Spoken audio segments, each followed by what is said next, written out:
Yung ating pong Chief PNP ay nagbigay na po ng utos sa ating anti-cybercrime group and other regional directors and field commanders to intensify the conduct of cyber patrolling and to validate all videos circulating on social media. Kasama na po ito. Ito ang pinakamainit na balita ngayon. President Bongbong Marcos, PNP, tinutugis na ngayon ang dating AFP General na si General Macanas dahil sa umunoy pagpapakalat ng peking destabilisasyon sa Administrasyong Marcos. Dating Pangulong Duterte nagsalita na din sa kumakalat na isyong ito na siya umano ang nasa likod ng destabilization plot versus Marcos administration. Bago tayo magpatuloy, ay kung ikaw ay bago pa lang sa ating YouTube channel na News Info PH, ay huwag mong kalimutan na mag-subscribe at pindutin na din ang bell button para every time na may bago tayong hatid na maiinit na balita, ay lagi kang updated. Eto na nga mga kababayan, viral at mainit na pinag-uusapan ngayon sa mundo ng social media ang di umano'y destabilization plot laban sa Marcos administration na ayon pa sa PNP at AFP, isang malaking fake news. Ipinapahanap na ng pamunuan ng Philippine National Police ang mga nagpapakalat ng peking impormasyon sa umano'y bantang pagpapaalis sa pwesto kay Pangulong Ferdinand Marcos Jr. Nauna nang itinanggi ni 4-star General Philippine National Police Chief Benjamin Acorda Jr. at AFP Chief General Romeo Brawner ang kumakalat na di umano'y pangungumbinsi kay President Ferdinand Marcos Jr. na mag-resign. Pinabulaanan ni Philippine National Police Public Information Office Chief Police Colonel Jean Fajardo na walang katotohanan ang pinapakalat na isyo at handa silang panagutin ang nasa likod ng fake news na ito. Agad namang ipinag-utos ni General Benjamin Acorda Jr. sa Philippine Anti-Cybercrime Group na tugisin ang mga nasa likod ng pagpapakalat ng issue na nakakasira sa imahe ng ating gobyerno. Yung pong Chief PNP ay nagbigay na po ng utos sa ating anti-cybercrime group and other regional directors and field commanders to intensify the conduct of cyber patrolling and to validate all videos circulating on social media. Kasama na po ito. Muli, inuulit po namin ang pag-apela natin sa ating mga kababayan na huwag po tayong maniwala sa mga videos at posts na nakikita natin online, especially kung hindi po natin kilala kung sino po ang source at origin ng mga ito.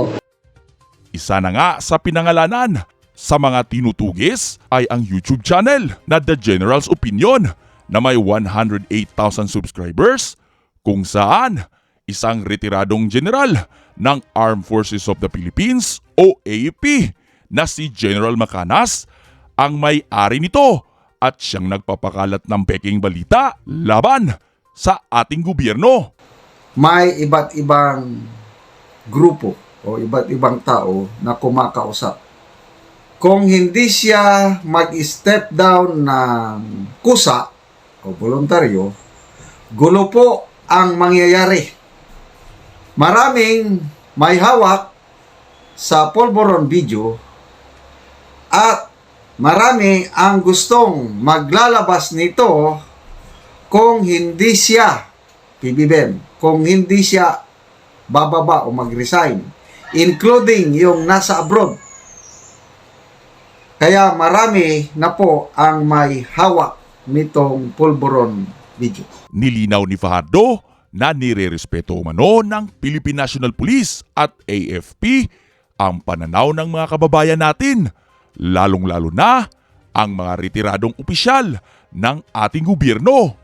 Pero ang pagpapakalat ng mga maling impormasyon ay hindi pwedeng palampasin at dapat panagutin ang mga sangkot dito. Nirerespeto po natin ang pananaw ng ibang mga kababayan po natin, kasama na po dyan yung mga retiradong miyembro po ng Philippine National Police at Armed Forces of the Philippines, kagaya ng ordinaryong mamamayan, sila ay may karapatang magsalita at yan ay nare-respeto natin. Subalit ang pakiusap po natin, huwag na po sana nilang idamay ang inyong pambansang pulisya. Samantala, itinanggi ni dating Pangulong Rodrigo Duterte na sangkot siya sa kumakalat na di umano'y tangkang destabilisasyon laban sa Administrasyong Marcos.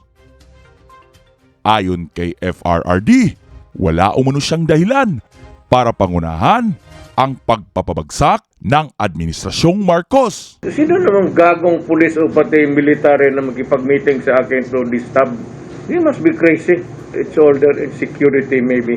Dagdag pa ng dating Pangulo, kung may balak umano siyang kalabanin ang pagbabalik ng mga Marcos sa gobyerno, ay dati pa niya itong ginawa noong siya pa ang Pangulo. Kaya malabo umano na may kinalaman siya sa kumakalat na issue. It's all in the mind. Why would I bother to tinker with these things at this... bakit ko hindi ginawa yan nung when I was at the height of my naging presidente na ako? Well, for what purpose? I'm comfortable with Marcos. Nilinaw ng dating Pangulong Duterte na komportable siya sa pamumuno ni President Bongbong Marcos ngayon at wala siyang problema personally kay PBBM.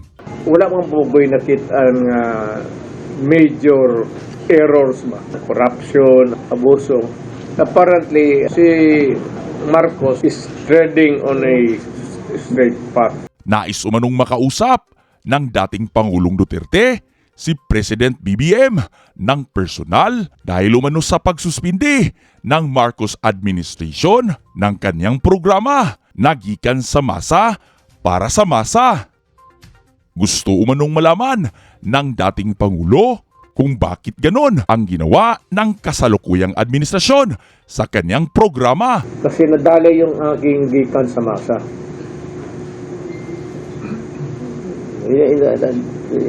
Isali ko na lang yung akin because yun ang importante sa akin. I do not want to confront the president, but rather I'd like to talk to him indirectly kung bakit ganon.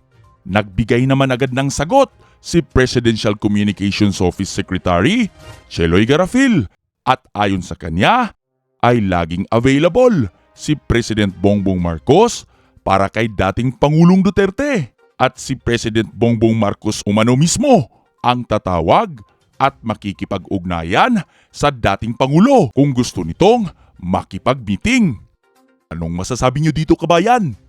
Ang opinion mo ay napakamahalaga, kaya't siguraduhin mag-iwan ng reaksyon sa comment section dyan sa baba at pag-uusapan natin yan sa susunod na video na ating i-upload.